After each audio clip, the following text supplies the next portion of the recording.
Shalom Aleichem, Rabotai, nous allons Bezrat Hashem parler des lois des produits laitiers.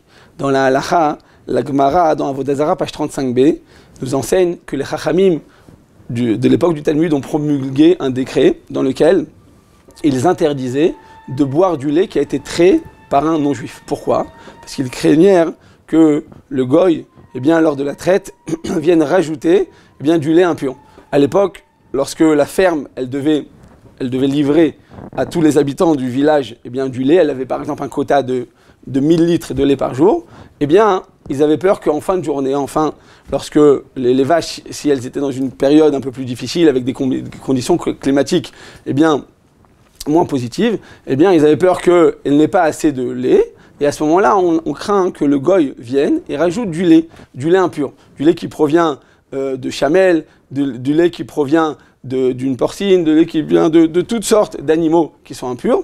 Les Chachamim disent, bien entendu, on connaît tous ce principe, kol hayotze min tamé, tout ce qui sort d'un animal impur sera interdit à la consommation. Lorsque je bois du lait de chamel, c'est comme si j'avais mangé sa viande, c'est la même interdiction, c'est une interdiction d'oraïta, parce que ça provient d'un animal qui est impur. Et donc tout ce qui sort d'un animal impur sera interdit. La seule exception à la règle que la Gemara nous dit, c'est pour le miel. Le miel, comme ça provient en réalité de l'abeille, et or, ce n'est pas créé par l'abeille, c'est juste, elle va prendre le butin de la fleur, et elle va tout simplement, ça va se transformer dans son corps, et elle va le redéposer. La Gemara nous dit c'est moufkad pakit, c'est-à-dire que ça a déposé juste en elle, ça n'a pas été fabriqué par elle, c'est juste déposé.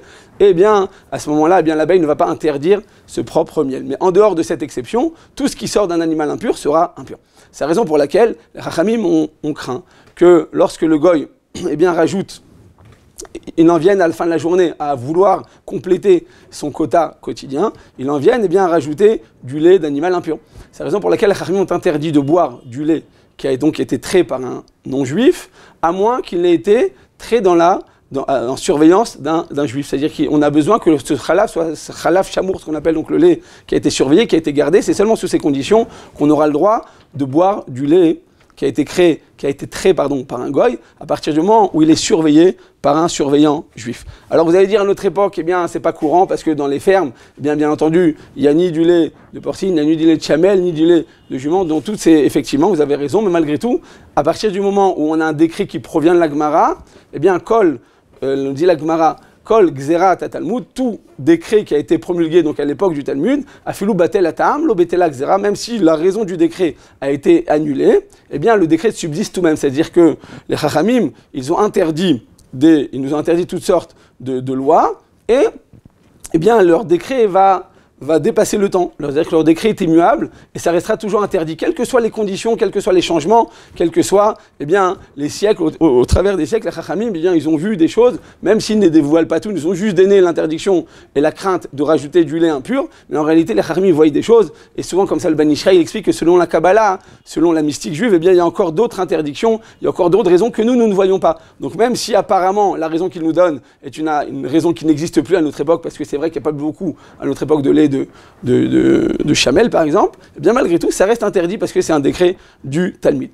Dans quelles circonstances on va permettre le lait qui a été trait par un goy? À partir du moment donc où ce lait a été surveillé, la traite a été surveillée par un juif. Il faut qu'un juif se retrouve dans les alentours de cette ferme et qu'il puisse assister à la traite. Il n'a pas besoin lui-même de traire le lait, ça c'est une erreur, il a juste besoin de se trouver dans l'entourage. À partir du moment où le goy sait que le juif a pour but de vérifier qu'il n'y a pas de lait qui est rajouté, à ce moment-là, ce sera permis. Pourquoi? Parce qu'il y a une crainte qui va peser sur ce goy, et de cette manière, ce sera permis.